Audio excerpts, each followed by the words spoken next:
So, yes, I'm going to tell you about Untamed creativity in our school. And I think there'll be a slideshow. It has already started now. So watch it. It's just running while I'm talking. And I hope you will listen a little to what I say also.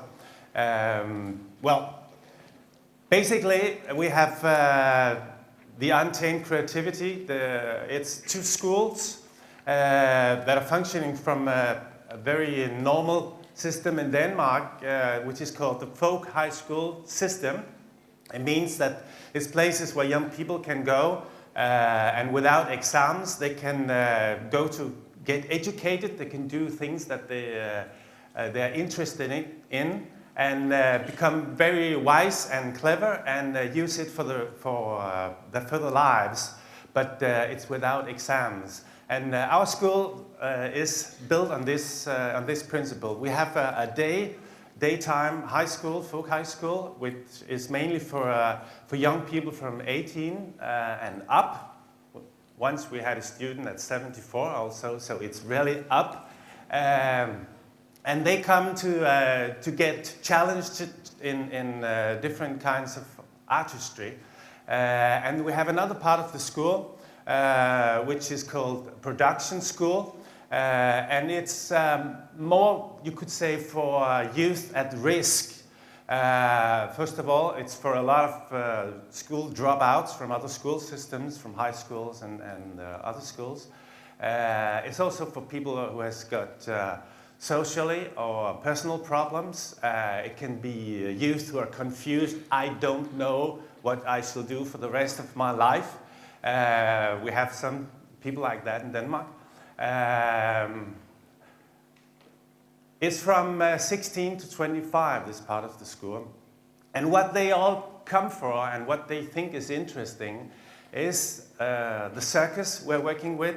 It's the skating. It's the different kind of designs we're working with. It's the visual arts. It's the cooking. And we also have a lot of theater and performance going on. It's a production school, all of it. It means we are producing. So it's not teaching and learning by heart. What we actually want is to have processes where the students start out with having ideas on a certain goal they're going at. They're going to produce things that in the end will have value for other people. And it can be a lot of different things. It can be shows, it can be teaching for kids in school or in the street or in private companies. Sometimes we'll have our visual departments working with decorations, and they might work with leaflets, or they have been, for instance, they are building a metro in Copenhagen, and we got billboards all over so you can't see people building. And there's been a huge decoration job for the school with things like that. Our design department has, for instance, worked with, well, I think they call the project social design. Maybe it's a bit wrong. But they went into an area in Copenhagen and wanted to talk to people. And from that, they wanted to find out what would people need, what could they help them with, how could they design structures or instruments or anything that could help these people get a better life. On other times, they also work with tissue. They make costumes. They make what's called redesign of furniture that we sell in a shop that the school has got. And in this way, our teaching starts from what's necessary and not just what you should learn by heart. In the end, the students will feel that it's theirs, the products or the shows they do, it's because they wanted to, they are motivated by that, and they get all the applause, and that's what it's all about. Because we want students that are motivated not by exams or are motivated by teachers. We don't want that they should do what the teachers expect them to do. We can actually, I'm a teacher, be very happy when the students do something that surprises us. The purpose for us is then to have them being motivated by themselves. I think there is a word called intrinsic motivation. It comes from inside. It's when you feel it's my own. There's nobody telling me what to do. And we really want the students to get that feeling. Since the school was started in 1986, we've been working with not having fixed solutions to what the students are working with. We really want students to have the opportunity to decide how should this be done. If you have a job to do, you want to do a performance for a certain children's group, for instance, it's very important that our students can decide what's actually important. What do we want to tell these people? So it's not teachers who come with everything and tells them what to do. We want the students to work towards complete free.